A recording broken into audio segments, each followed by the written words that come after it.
Quinlan, wait! Stop! He cannot hear you. Mother Talzin, how can this be? You are dead. But this need not be so. The Jedi's words are a gift to you. Do you love him? Then there are two paths before you.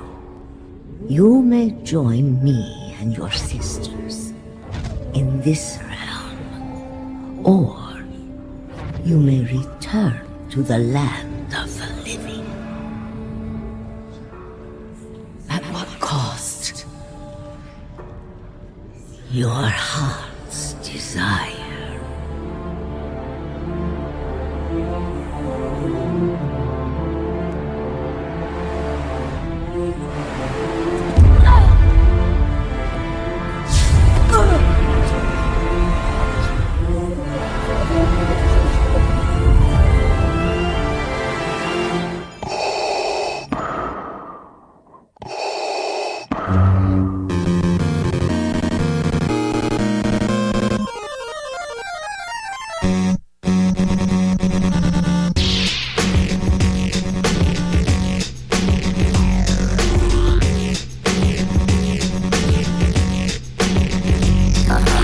Welcome, Masters and Padawans, to episode 587 of Full of Sith. It's me, Bryan Young, and with me, the talented Holly Frey. Aw, that's the nicest version you've ever done, maybe. Redoubtable is... That's a solid adjective. It is. It's just, it feels a little too fancy for me. In any case, you're always kind, so thank you. So... The marvelous Bryan Young. Woo! So we're both back from various out-of-town excursions. Yeah. And our schedules are slowly aligning again. For the moment. For the moment. Just you wait till June. Yeah, June's going to be a little interesting. Yeah, I got a bucking bronco of a schedule, so... Well, actually, my schedule's not too bad in June. I'm just teaching a lot of classes. Which actually means my Sundays are all free, so, which is usually when we record, so I'll be the Rock in June. It'll be fine. We'll be okay. So today we're going to be talking about Star Wars Tales of the Underworld. Yeah. Even though I think we both kind of just still want to talk about Andor. All the time, which I honestly think is a little bit of a scheduling disservice to Tales of the Underworld, right? Like, it's kind of unfortunate that dropped right in the middle of the Andor run. Yeah. Because it hasn't gotten as much attention as it probably would have if it was dropped at a time when we were not all freaking out about another show. Or should have. I mean, Tales of the Underworld, I thought it's really good. Yeah. But it's just so overshadowed by Andor right now. Yeah. But May 4th is May 4th. What are you going to do? Yeah. Star Wars Day. So I want to say we've got something special this episode. So I was able to participate in a roundtable interview with Nika Futterman, who's the voice of Asajj Ventress, with a number of other podcasters and whatnot. So, Skywalking Through Neverland and the Sky Talkers and some others. And we'll have that for you at the end of the episode. Such a fun group. Yeah, no, it was a great group. And there was, it's the first time actually, in all the years I've been covering Clone Wars, even before the podcast, Nika Futterman really hasn't done interviews. I've never seen her at events. She hasn't really done interviews. And it was the same when we talked to Corey Burton for his Tales of the Underworld. Or not Tales of the Underworld. When he did Cad Bane, I think, for Book of Boba Fett, maybe. I don't remember what we talked to him for. We talked to Corey Burton in the last couple of years I for the think it was first Book of time. Boba Fett. Maybe it was Book of Boba Fett. But that's not something that no, it was Tales. It was Tales of the Jedi for Count Dooku. Um, but it was the first time he'd ever really done interviews, which was also really weird because he'd been on Clone Wars forever, and but Nika Futterman was sort of in the same boat, but she was an absolute delight. Um, so you'll want to stick around to listen to that. But in the meantime, Holly and I are going to talk about Tales of the Underworld, which, for those of you living under a rock or just living under, miles of substrate calcite, uh, And if you are, look out. yeah, Tales of the Underworld is the sort of third season, I guess, of the Tales of the Jedi series, the Tales of series. It dropped on May 4th. It's 6 episodes of stories that are sort of mini Clone Wars-ish episodes.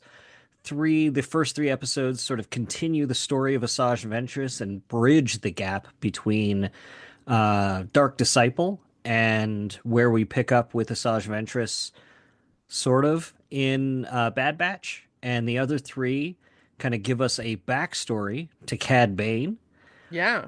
And it's really fascinating stuff for both characters, and it kind of takes them both on journeys that maybe we weren't expecting. And Holly, while it's fresh on your mind, I'm really curious about what you thought, especially knowing that it's no secret that Dark Disciple wasn't necessarily your favorite because we know romance is not your genre. That is correct. Uh, so I'm wondering how, since Tales in the Underworld, the very first scene is like, oh, that's a scene right out of the book. Right. So here's what's interesting. We got to see the first episode at Celebration at the animation panel. And I walked away from that going, you know what? I don't want to disparage that book. It's just not my thing, right? Like lots of people love it and it's their favorite. So that's cool. But it's just not my favorite. It was like I walked away from that screening I didn't really connect to that material, but I was actually quite touched by it in this format. At least the very first part. The other thing, and these are like words I'm terrified to say publicly. I'm not that into Asajj Ventress. I know that's weird. Everybody else loves her. I don't hate her. I haven't ever had the like people love Asajj Ventress, right? Um, but I really enjoyed the first one a lot. I will confess that a lot of the rest of the time I spent wondering if she wears sunscreen. I'm guessing her skin is just sort of different. You don't want to imagine her like slathering herself in some sort of like glitter reef safe I don't know. I magical mean, space sunscreen. it's like if she's walking around on Tatooine without without coverings on and we're not seeing her put on sunscreen, I'm just assuming that she has skin that's resistant to that because I mean, Dathomir is not like a pleasant place. Right, but So it's also not sunny. well, they've got like a really red sort of Yeah, sun the situation, so UV may not be. or it may be I spent worse, way right? too much time thinking about her skincare. I did have a revelation while I was watching this though about why I don't connect to Ventress. And I realized that she's a little bit like the embodiment of a Morrissey song to me. Okay, please explain. I kept thinking, particularly during the last arc of this, and I don't know, are we talking about spoilers or no? I think so. I mean, like we're more than a week out, This seems uh, fair. Yeah. and Tales of the Underworld, to be honest, takes an hour and a half to watch. Yeah, it's fast. Um, I realized subconsciously, and again, this is all just my perspective. I don't want anybody who loves Asajj to think I'm ripping on them or insulting their taste at all.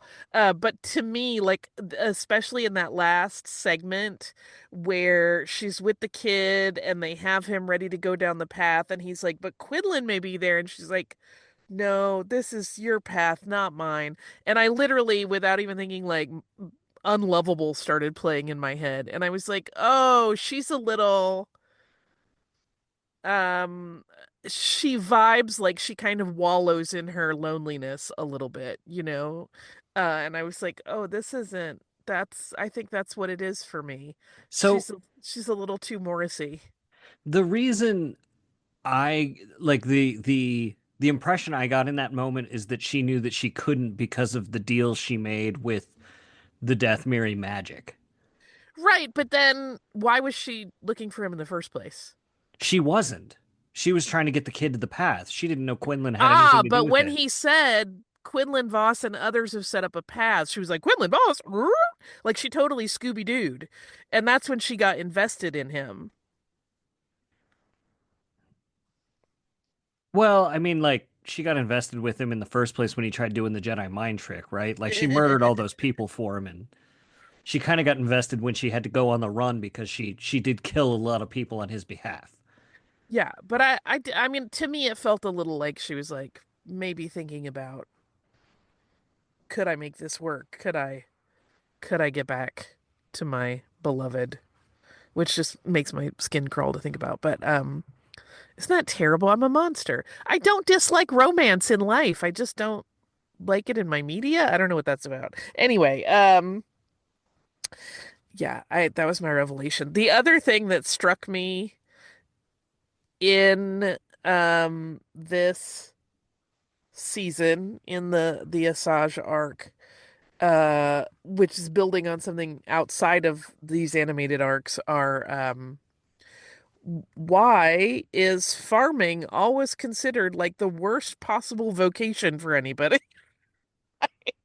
It you know, when she's like, "Oh, you're a farmer now," and I just thought of Krennic saying, "Farming, really? A man of your talents?" And I was like, do they just all think that farming is the worst possible thing you could do? I mean, in a galaxy where you could be like, yeah, yeah, they do. Um, like it could be worse. Like, I mean, at least the sort of farming that they were doing was better than just like, I'm going to conjure moisture out of the air like Luke's family, where like their harvest is literally just like, well, let's go check the tanks. We're gonna haul the water back.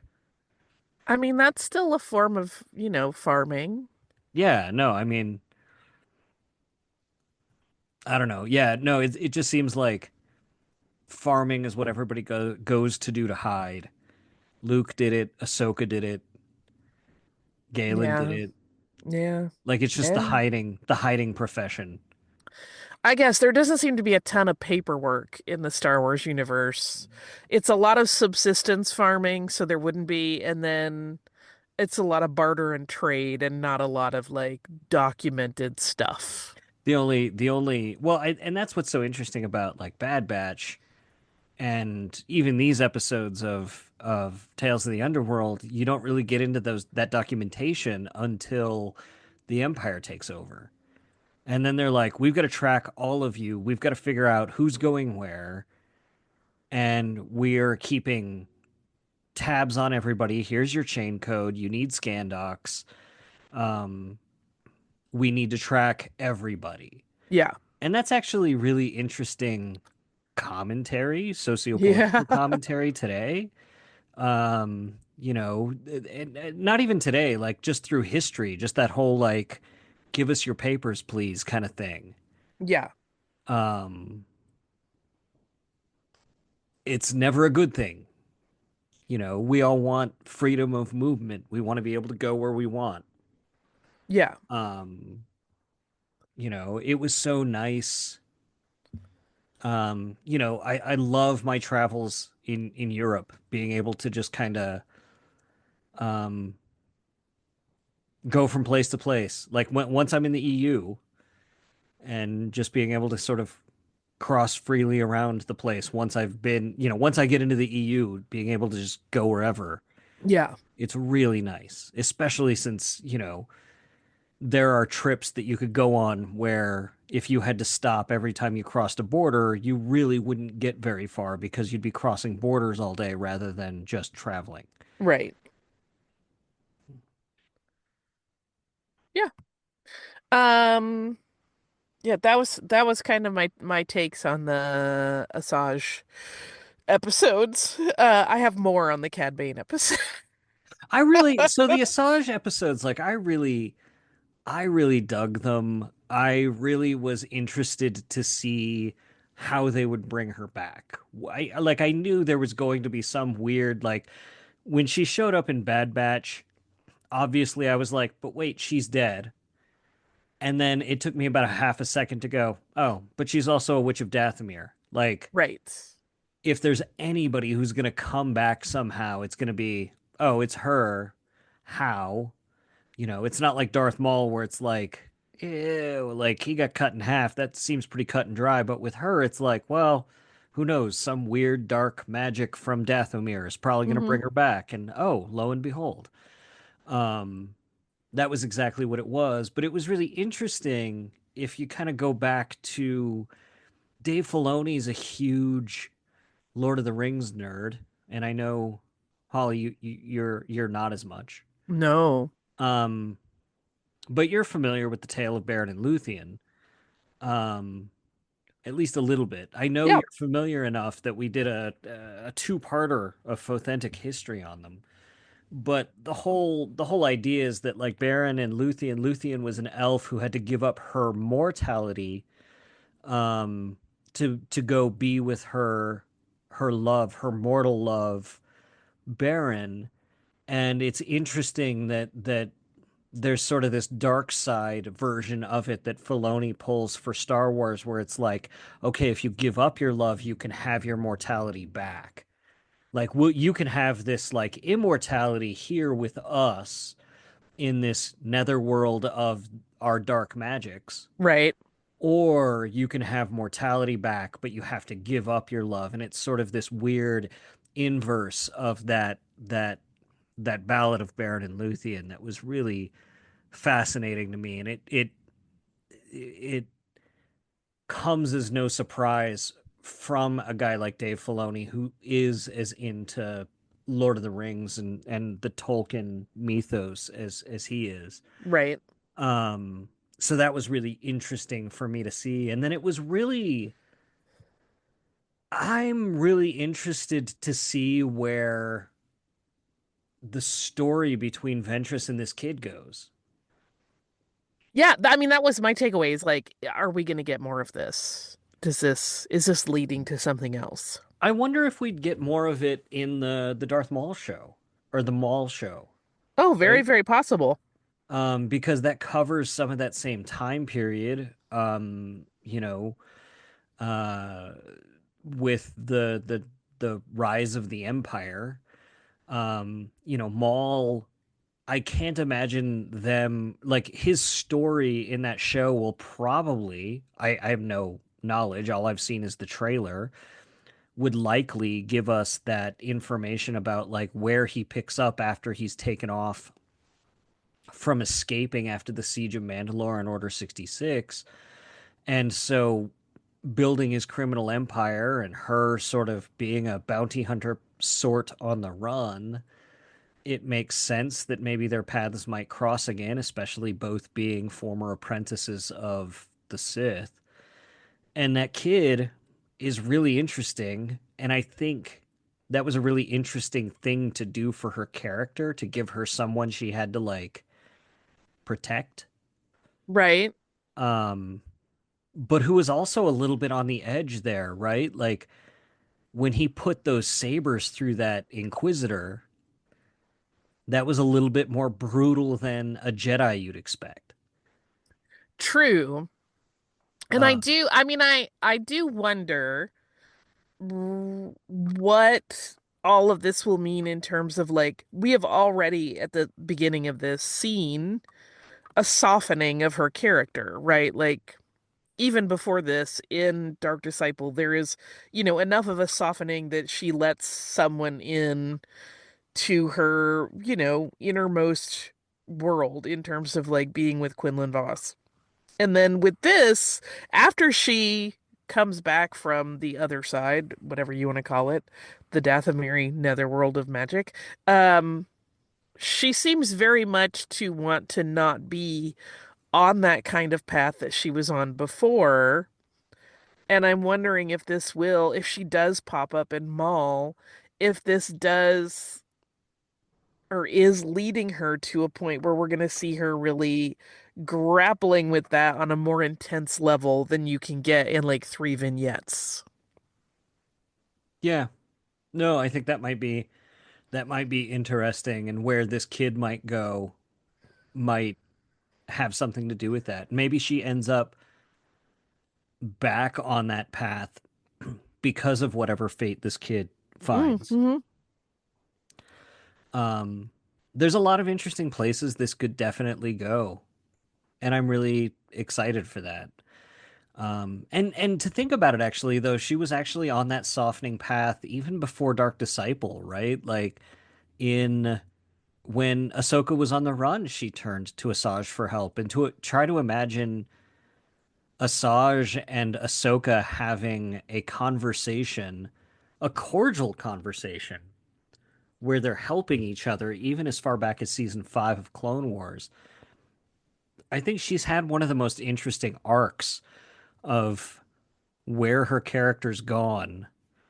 If you think, you remember she's gone from like Jedi Padawan to Sith apprentice to Sith assassin to bounty hunter to now, she's kind of reaching this Zen point where it's just like, I don't know what's going on. I don't know me. She's kind of on her little you know, vision quest, this life's journey to figure out who she is really.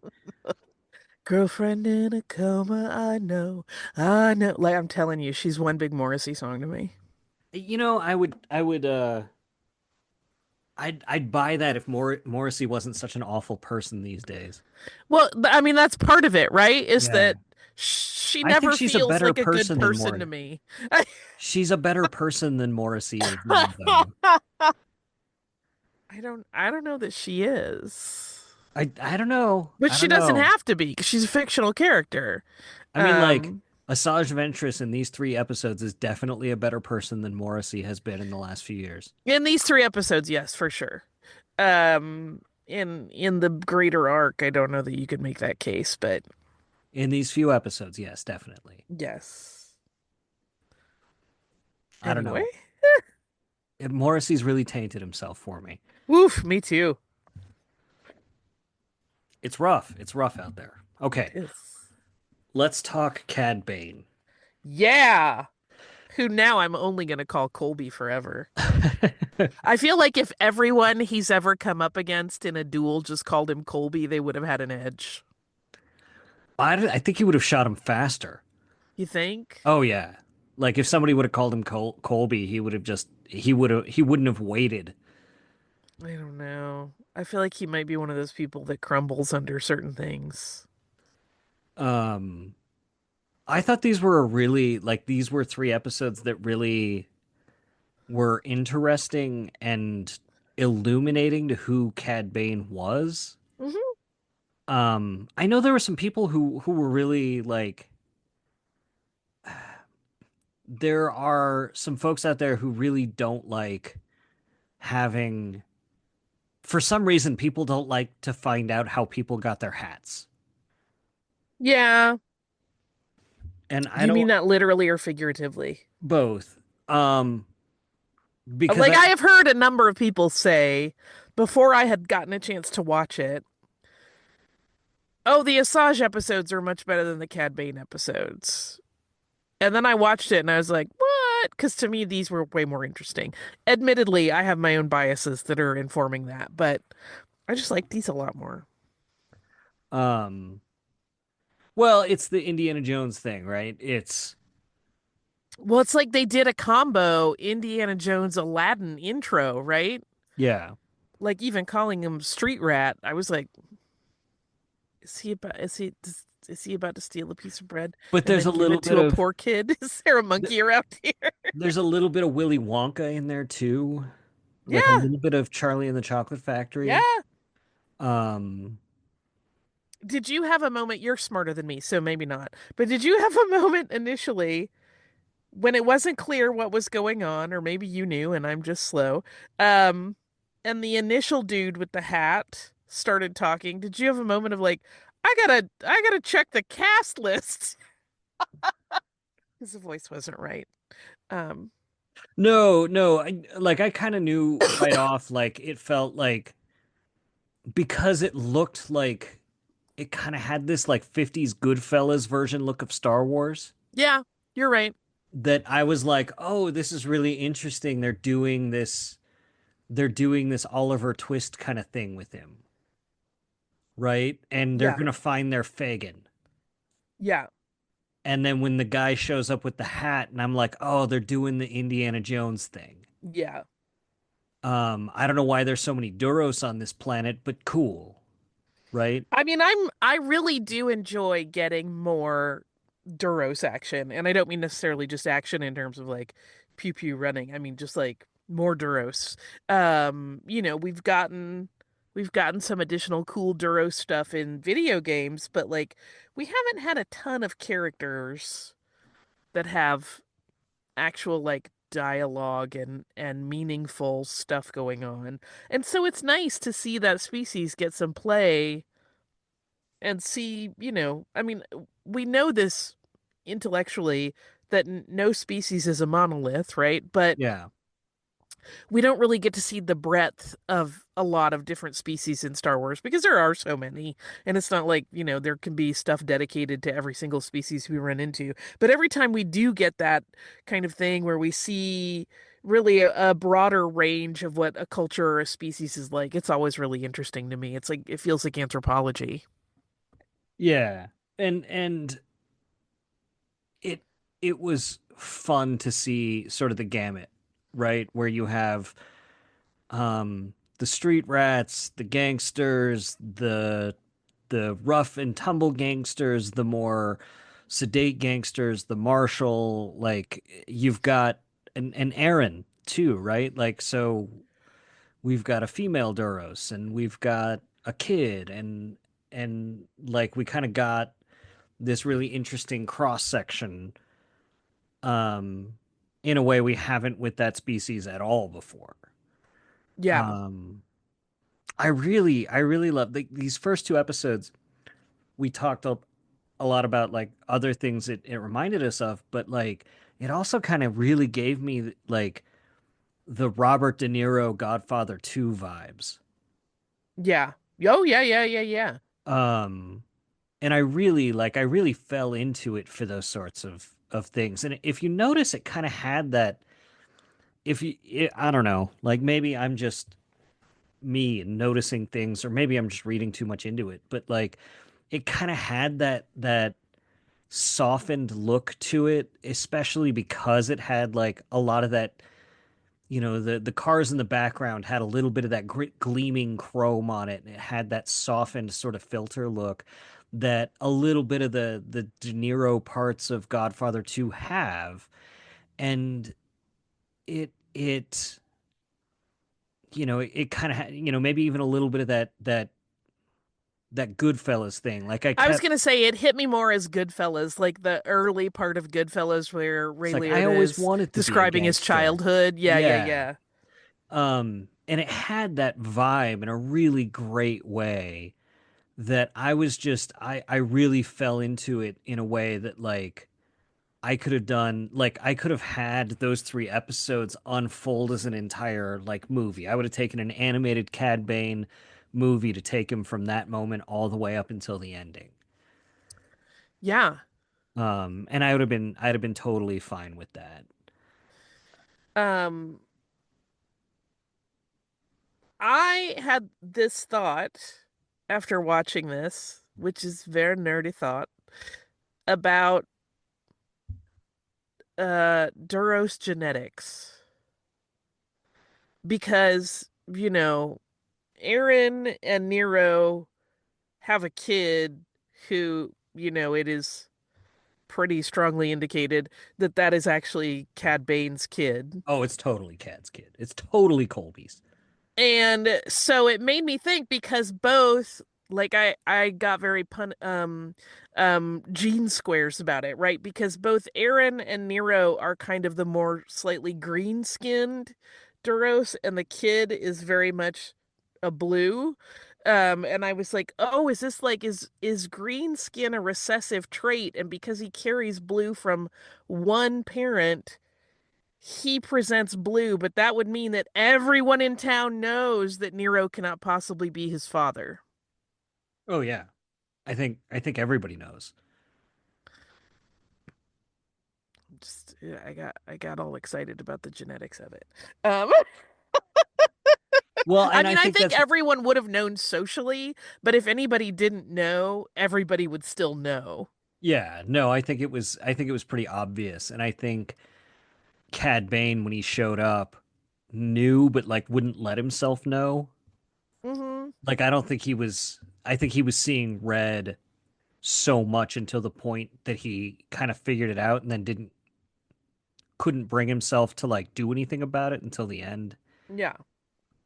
anyway. And that last episode was just a masterpiece. I mean, it was very obviously a remake of Gary Cooper's High Noon. Oh yeah. I Um mean, all of the clock counting down and like, yeah, 100%. which which is again another interesting political callback. High Noon was actually a really politically divisive film when it came out. Hmm. Because it was very divisive because it was about the House Un-American Activities Committee. Yeah. Really, it was about people who'd been blacklisted and were sort of asking for help, and people were turning, good people were turning their back on them, and they wouldn't help. And so it was about these people who had to go out there and face this evil on their own. And that was really the metaphor of the movie. And Gary Cooper ended up winning an Oscar for it. And this enraged John Wayne, who was very hyper American and hyper conservative, and he thought this was the a disgrace of westerns. And so he and Howard Hawks turned around and made Rio Bravo as a hyper American western as a response to it, but that it was just really really um, a hyper political film at the time, and sort of looking back on it still is, even though it's sort of hailed as this classic. um and this is something that Nero goes through when he sort of asks people for help and they're like, no, don't you don't need our help, you just need to leave, just go away, just get out of town, which is what so many of the people who were dealing with the House Un-American Activities Committee had to do, right? So many of Yeah. those folks just had to go work in England. They just had to go away, Hmm. um, which isn't very helpful, and not a lot of people could actually just pack up and leave. Um, which also has some really interesting implications to our current political moment. Yeah. Um, which is really fascinating to me. Another a remake of High Noon that I think people should really check out. This is not the first sci-fi remake of High Noon. Um, I would check out, if you have not, a 19 early 1980s, I want to say like 82 remake of High Noon called Outland with Sean Oh yeah. Connery, and Peter Boyle. It is terrific. Oh, Peter Um, Boyle. yeah, Peter Boyle's just so good. Miss him. Yeah. Miss him. Um, Um, yeah, but no, like beat for beat, this is High Noon, and it has a lot to say. And unfortunately, High Noon ends with Gary Cooper winning, right? And this does not end with Nero winning. Nero obviously can't win against Cad Bane because we know how Cad Bane right. can We know continues he on. goes on to have more fights. Yeah. Um, I do have a beef with Nero. What's that? He wastes alcohol. They poured him a shot, and instead of just saying, I don't want it, he had to dramatically pour it out on the counter. That's just disrespectful. Also, like, why are they serving shots in jiggers? I was very confused by that, but that's just bar It talk. maybe it's a Duros tradition. Maybe, maybe. Listen, now all of us with home bars can start serving our guests right out of jiggers, and we can say that's a Duros cup. Yeah, there you go. Now I'm going to start shopping for more jiggers so I can use them as serving vessels. Um, uh, Here's another thing that I love and hate. I don't really hate it, but I love and go, ugh, every time there is a new piece of Star Wars animation. The good. There's often Rhodians. Yeah, The bad. they're often They're murdered. often chumps.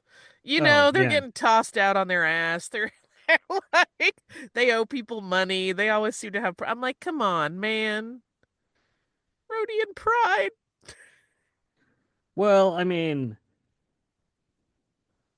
I don't know. It's we're always seeing them in the seedier parts of the galaxy, unless they're in like the Senate or something, in which case they're just betraying their friends. Listen, I have met a Rhodian. I know they're lovely. That's one. That's one. That's, you know, she is the exception, not the rule. I don't think she's the exception. I know. Um, I know. Awani's great though. Wani's spectacular. But yeah, that's always my. I'm like, oh yay, a Rhodian. Oh no, a Rhodian. Every time. That's why I was so excited in The Mandalorian when there was the mom and kid Rhodian in the transport that like had nothing bad happen to them. It was just a cute moment. I was like, this Yeah, feels like a huge victory for Rhodian kind right now. Rhodian representation that Whew, was really required for whew. to We need balance more of some of that that. out. We need more of that. They can't all be chumps. Come on. Yeah. Oh boy. Listen, not everybody, a lot of people loved Senator Ono. And even though he was wrong about some stuff, he owned it and tried to make it right. Just He saying. did. That's in fairness, Uncle Ano did try to repair his horrible, horrible mistakes. Yes. Yes. Um, yeah, I quite I don't always love a backstory for a villain. I feel like there have been a lot of them that are highly sympathetic, which is fine and it's interesting, but I feel like that's gotten a little tropey. It gets used a lot. But I really liked this one because it did all the math to be like, oh, poor Cad Bane, but in the end, the way he behaves make you go, no, he's really kind of an ass. Yeah, there's nothing really sympathetic. Like he got dealt a bad hand, but Nero got dealt the same bad hand and just Ex acted like an adult and went to therapy. Yeah, yeah. And even when, presented with a scenario where he could make a pretty dramatic and big choice that would be impactful and help people there at the end, I don't know what he could have done, but like something. He just walked away. Yeah. Unless we find out later that he secretly spent time siphoning money into like his kid's college fund or something that we'll never know about, or maybe we'll discover later. But it seems more like he just siloed off that part of his mind and it went away for him and he went about his criminal ways. Well, I'm excited to see what tales they give us next year because hopefully I think this seems to be an annual thing now. Tales of Rhodia. I doubt that. I doubt it too, but I would love it. I mean, the things I would want are never going to happen, right? Tales of the Star Cruiser. Tales of the Star Cruiser. Tales of Jezzy. Where did she go? You know, a whole year passed. Maybe she decided to move on. Maybe, but I want to know. Yeah. Or maybe the actress just wasn't available. Or Yeah, but I want to know why Jesse is gone. This is very important to me personally. because I love her. Listen, I love a middle-aged woman who can, defend her people with a weapon and fly a starship and be no nonsense. I love everything about that character. Jesse and Marva forever, man. Um, that's why I named my cats after him. But I just want to know what happened to Jesse. Where'd she go? We got everybody else together. I I'm sure we'll get an answer sometime. Tales of Ferrex before any of that mess started. Also great. There's a lot of room for more stories, but There is we'll tons. we'll try to talk about Andor next week though, We Holly. will. We will. Okay, so we're gonna have the interview with Nika Futterman, so please to enjoy that, and we'll be back in just a minute. Hey, Nika, I am Richard. This is Sarah. We are from Skywalking Through Neverland. There. Hi. Well, we are so excited. Asajj Ventress's voice is so iconic. So we really want to know, what do you do physically or mentally to prep for her voice? And any specific as possible would be great. I was like, specifically nothing. No, I say that she just has an I think will always just come through the universe into my being. I mean, I back when she first started, when we first started together, when we teamed up together, me and Asajj, I had this kind of vision of her, and I thought of her sort of as this kind of like powerful, regal human, even though she never was actually regal or a queen or anything. She's more of a witch. She did run a planet for a little while after her Jedi dad was killed, and then she kind of ran off all of the big bad guys off of the rat attack or whatever the island the planet was. But besides that, she's never been a queen, but I felt as though she had this sort of like regal sensibility. And then now that she's kind of like gone through life and gone through all of her more hardships and a whole lifelong filled story of difficulty, I kind of, when doing, starting off the Bad Batch and doing this, Dave and I kind of thought like maybe we'd tone back a little less of the regal and do more of the sort of like, road weary, life weary woman of the street, and so I've kind of like made her a little bit just more like a little more tough and a little less regal. But I don't really, I never have, and I know I should, and especially now at this age, this my life, that I find that I have a lot less stamina than I used to have. I could do video games all day long. I could do a billion characters, and my range was like crazy. But the older I've gotten, the more things affect me. Like I was just in Vegas last week and it was dry and my throat was like, ugh. So I know there are things that I should be doing to physically get ready for what I do. I occasionally do tea and throat coat, hot water with lemon. But that's only because I've aged a bit and no longer have the capabilities to stretch it like I used to. Well, you still look great. Thank you very much. Oh, thank you. Okay, we'll move on to Josh. Hi, thank you so much for taking the time to speak with us today. So my pleasure.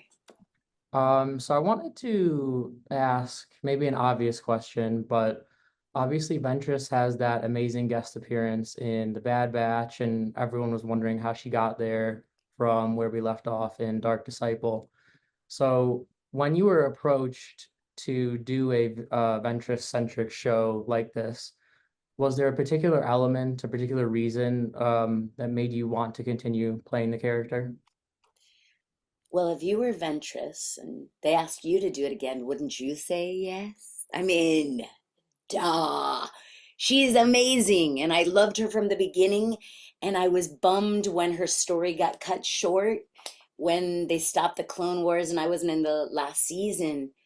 I just felt like she had so many more stories to have told about her, that we had just started scratching the surface of who and what she was and why her whole life had made her who she was and what that could mean for her future. And so I was bummed when we ended and she'd become a bounty hunter, and it was just the beginning of that story. And I thought, whoa, this is going to be so amazing because we're going to get to see all these sides of her and see where she goes. So I kind of was hoping that at some point in the future, I was going to have an opportunity to kind of, I don't want to say finish because I never want her to end, but to continue on with what her stories could be. So I'm super psyched.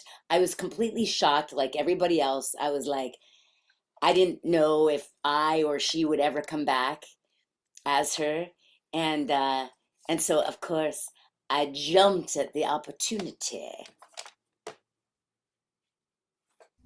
Great. Let's move on to Alex. Hi, Nika. I'm Alex from Star Wars Explained. Thank you for taking Hey, some time to Alex. talk to us. Asajj Ventress shares a lot of similarities with Darth Maul because they were both Sith apprentices. They were cast aside by their masters. Then they were thought to be dead, but they returned to life. Maul never really changed his outlook on life. He stuck with the dark side the whole time. So how do you think Asajj's path will differ from Maul's after her near-death experience? Well, they're both Dathomir. They have a lot of the same genetics. So I think that there's that similarity there. I think the fact that she's female and rather witchy, that she can tap into other parts of herself. I don't know his story as well as I know hers. I know that I relate to both of, I think they relate to each other in a way, but at the same time, I feel like her story is, I don't want to say more complicated. I just want to say that she's done the flip flop a lot. And, but I think that even though, he was willing to try to kill her, or, they must be related in some way because they're both Dathomirian, and, so there's always going to be that connection. But I feel like because she has been part of the Force, been part of the Jedi, been part of the dark side, she's been everything. And so I think that she's been able, and she's female. So there's this, at some point I feel like there has to be some kind of self-reflection that may be harder for him because he's a dude. Yeah, send him to therapy, please. Like he needs to go to therapy. I think also, we discover that she finds love. That'll soften up anyone at some point. We never thought she'd get there. And she's been such a lone wolf, and really so is he. And so I think they share that in common. But I think he still connects more with violence, where I feel like her path is heading her to a place where she's got to step back and go, how do I want to live the rest of my existence, And I think that as a female of any creature, whether it be human, humanoid, animal, whatever, eventually every woman finds themselves to a feeling, whether you're a mother or not, there's this part of her that is connecting with maybe being okay with occasionally being a protector, instead of just a, killer, which is really easy for her. I don't know if she ever found it fun, but I think that it was just natural, just like it is for him. Did I go off did I answer that? Oh, no, that was a great answer. Good. Okay. Great. Next up, we have Charlotte. Hi, Nika. Thanks so much for taking the time today. I'm Charlotte from Sky Talkers. I was wondering, when preparing for Tales of the Underworld, are there any keywords or themes that you were given to prepare for this chapter of Ventress's story? No. Great. Because it was like, we I mean, I shouldn't say that. That's not fair, because if you've ever been in a session with Dave, he will talk for like an hour and a half before you ever record anything, and just go deep, go really deep. I just meant that preparing before I did the show, there wasn't anything.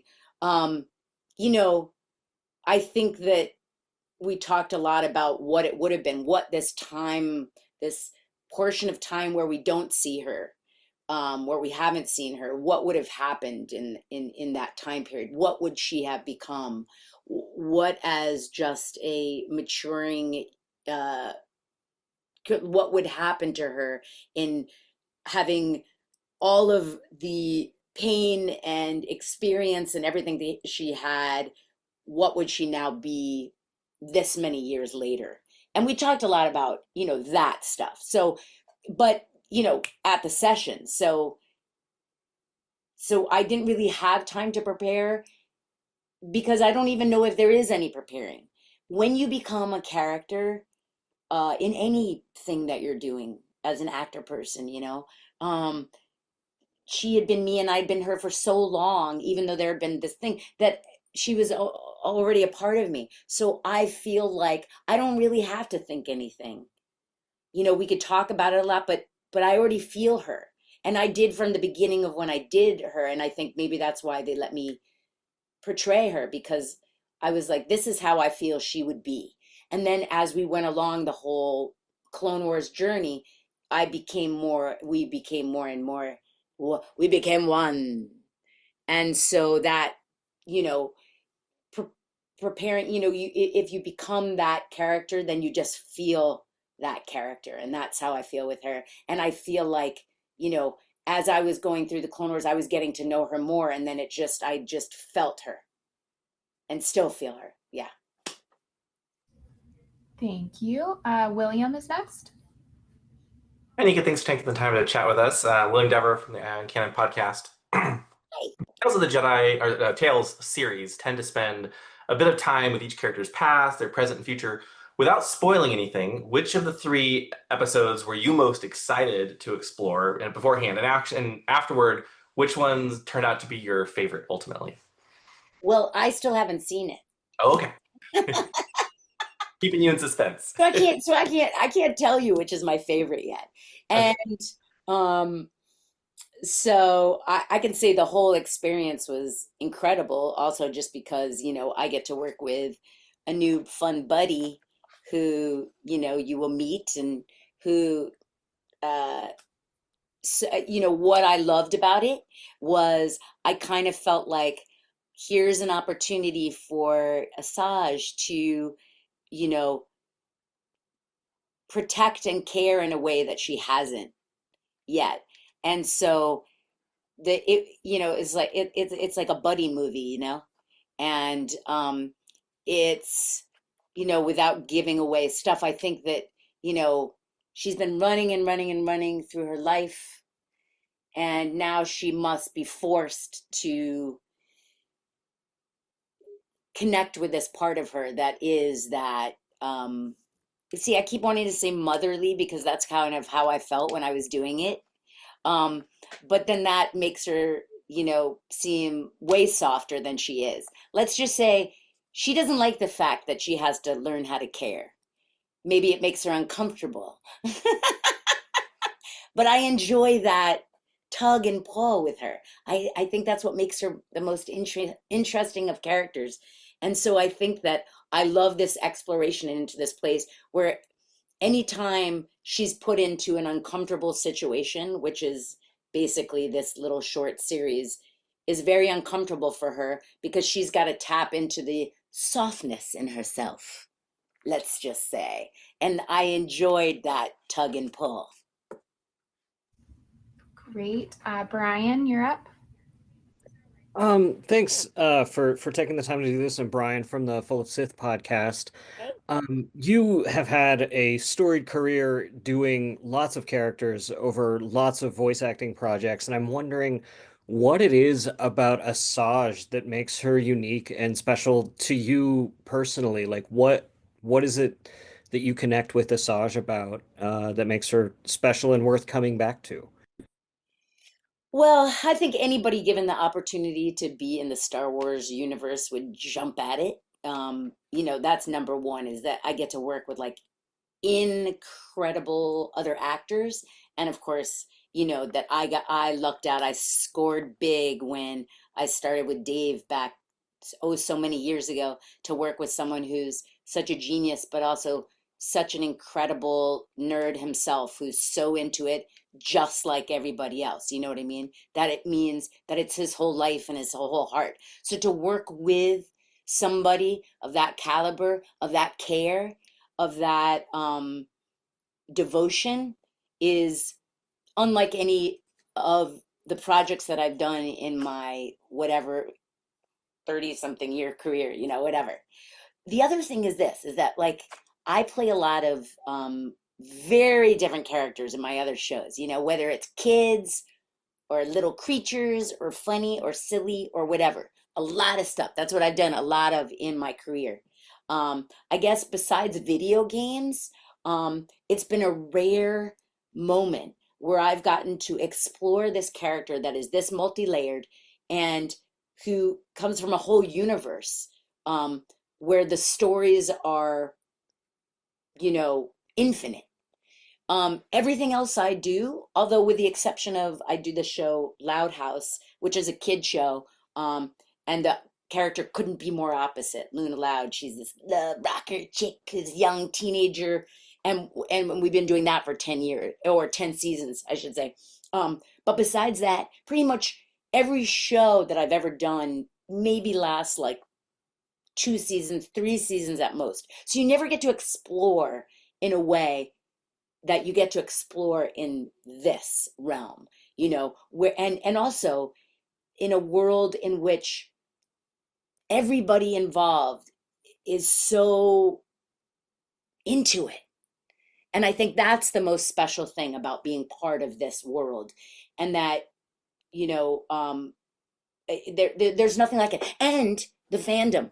There's nothing I've ever done in my whole career where people are as into it as this. And you guys are here, so like there's something crazy about it, that people literally make this their whole lives. So to be a part of that is like, it's like if someone says to you, hello, I'm going to give you this and make you part of history.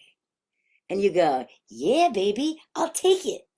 That's what feels so, like I'm just talking about it, it gives me chills.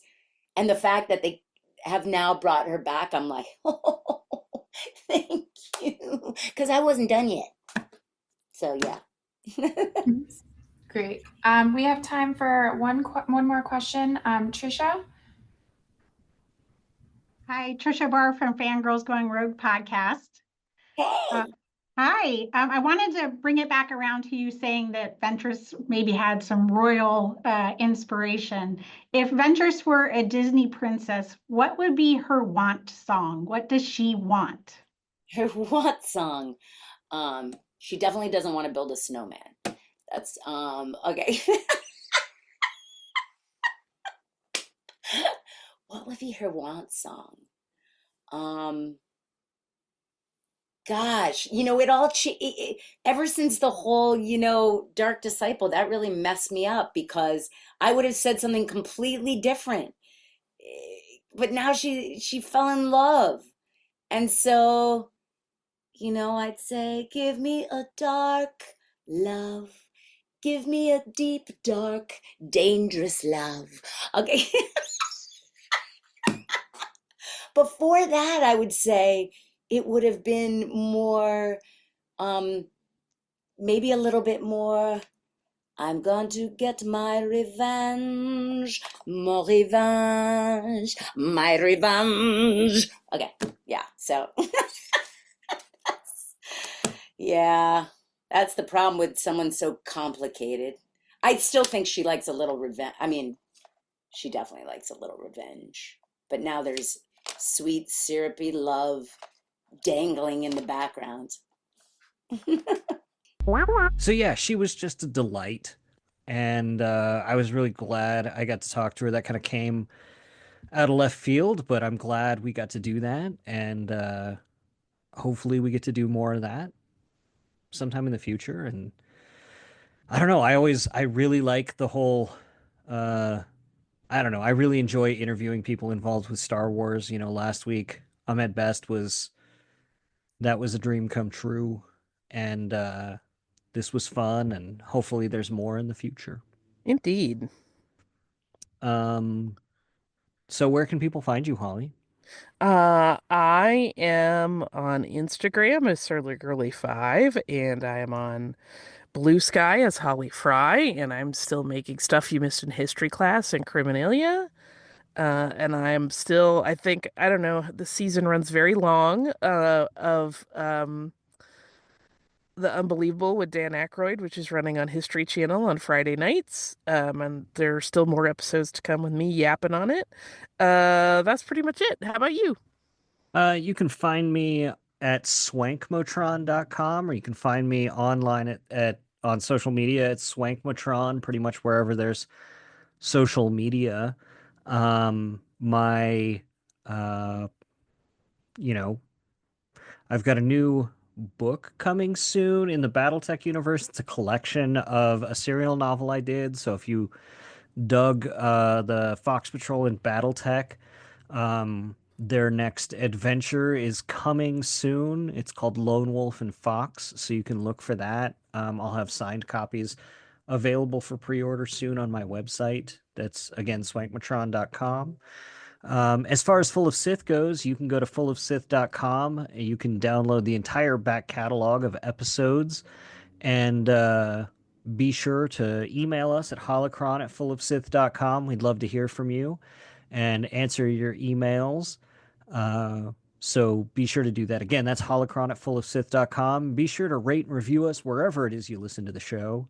And tell your friends about us or something. Or don't. That's cool. Also, Holly and I will be doing a live show in Atlanta at Atlanta Comic-Con in July. So be on the lookout for that. Which is going to be sooner than you think. It is. It really is. So unless you think there's anything else, Holly. I think you've covered all the bases. Then, so for super producer Mike Pilot and for Holly Fry, I'm Bryan Young, and the Force will be with you always.